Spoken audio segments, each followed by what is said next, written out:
Donc j'ai essayé le Eye Examiner pour le Panoptic 2, le système de Welch-Allyn. Panoptic 2 il est assez récent en sortie. Le principe est simple, un système de manches sur lequel on met un appareil. Vous avez des adaptateurs qui existent aussi pour les manches Heine que tout le monde a. On règle la luminosité ici, on va changer ici le nombre de dioptries, donc sur le disque de Rocos, donc comme sur votre ophtalmoscope direct. Rien de bien particulier par rapport à ça, et vous pouvez changer les mires qui sont là, donc comme sur un ophtalmoscope classique.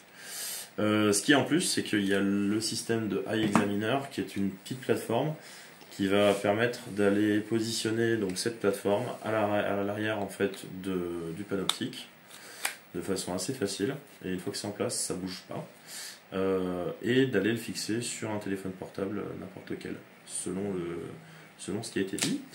Lorsque je vais tenter la chose, donc en fait il y a un système de petites barrettes qui est là, qui s'enclenche directement dans le système et qui va être collé en fait sur le smartphone.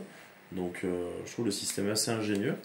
Par contre le petit inconvénient, donc là sur un iPhone d'ancienne génération, donc on va pour le centrer en fait ici, on voit que là ça passe bien, donc y a pas ça bouge pas, donc ça c'est assez stable, on peut bien le fixer. Par contre on voit sur la tranche, ça ne dépasse pas. Par contre, quand on va faire le même montage sur un téléphone plus récent avec des objectifs qui vont souvent dépasser de l'épaisseur du téléphone, qu'on peut le voir là, quand je vais positionner en fait sur ma caméra ici, on va être en regardant de profil, on va voir qu'il y a un jour qui se dégage, et ce jour empêche la bonne fixation du système Scotch.